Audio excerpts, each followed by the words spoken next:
Just revealed, Edward Snowden was part of the creation of Zcash. My name is Edward Snowden. I participated in the Zcash original ceremony. Whoa, what? The prophecy is true. According to a new video from Zcash Media, the famed Zcash ceremony of 2016 that has since gone down in crypto folklore just got even more cypherpunk. It was an event shrouded in mystery, where 6 shadowy supercoders worked through the night to try to create the strongest crypto privacy the world had ever seen. Legend says that one of the participants wore a wizard's hat and set his computer ablaze afterwards with lighter fluid. One of them drove through vast deserted plains with a Faraday cage in a van covered in surveillance equipment. One of them was a team of high-end security experts, paid to both participate and to simultaneously try to hack the event from the next room. And one of them used the pseudonym John Dobbertin, and their real identity had remained a mystery until today.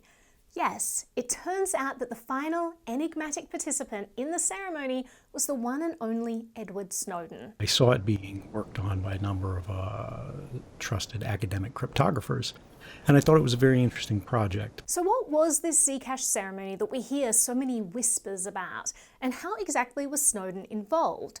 Well, first we need to understand how Zcash's privacy works.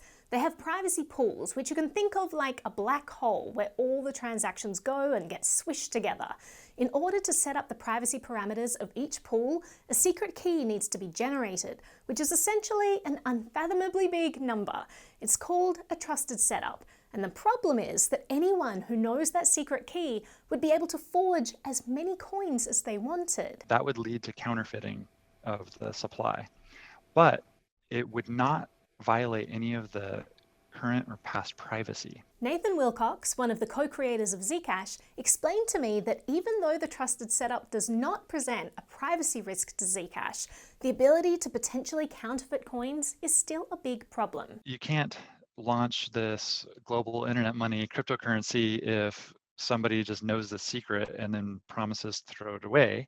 So the initial team of researchers designed what's called a multi-party computation, otherwise known as the ceremony. They designed a process where the secret would not be generated by just one single person, but would instead be split amongst many people, with each contributing a shard or piece of this unfathomably big number. If at least one person succeeds in throwing away their part of the data, the computation is secure. Peter Todd is a Bitcoin developer who was one of the 6 participants in the initial ceremony, and the lengths that he went to during this 48-hour process to make sure that he wasn't hacked are legendary. He called the adventure Operation Cypherpunk Desert Bus. Operation Cypherpunk Desert Bus is one of the best names I've ever heard. At the very last moment, I bought a plane ticket to somewhere I wasn't planning to go. I immediately go to car rental, immediately go get a car, immediately go off to the computer store, buy the computers off the shelf to install the stuff in. I took out the Wi-Fi card on it.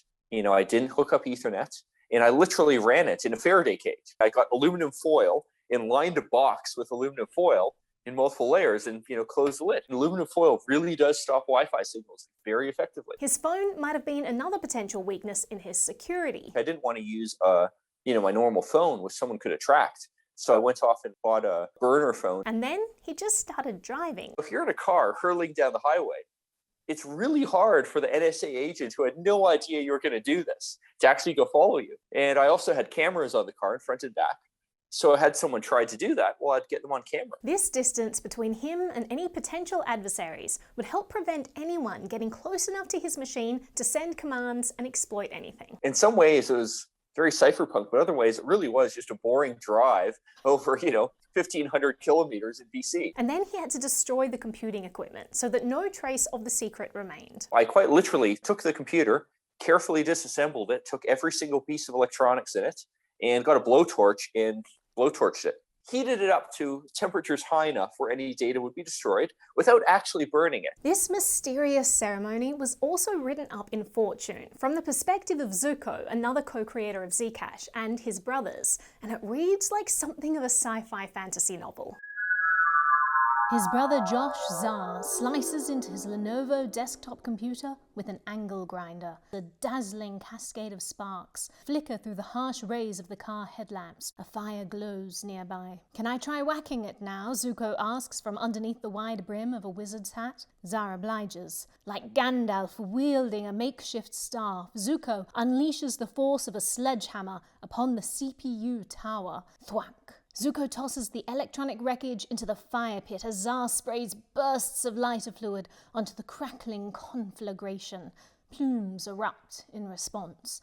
Tonight's carnage marks the conclusion of an event Zuko calls the ceremony. And then there was the mysterious John Dobbertin.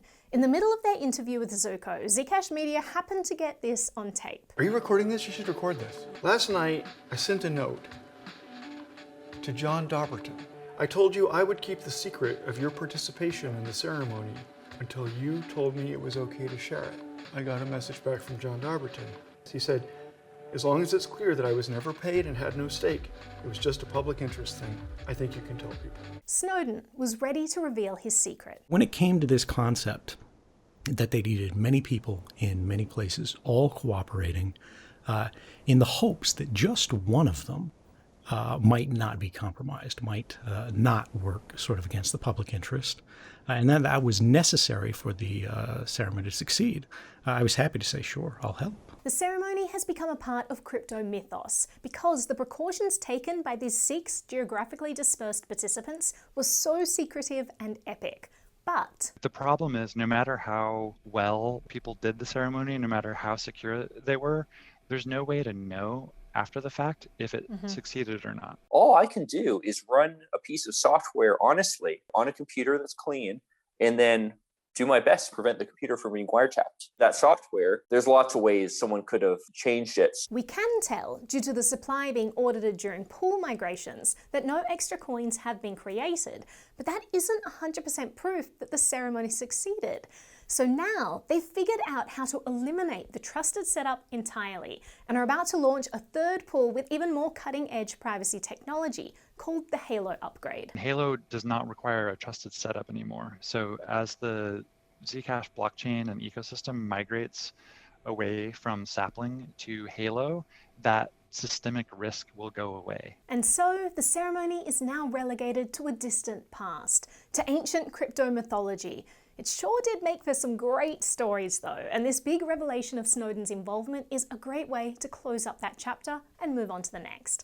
But whatever the future of Zcash holds, I hope that it still involves wizard's hats, epic road trips, and lighting computers on fire, because that's pretty cypherpunk.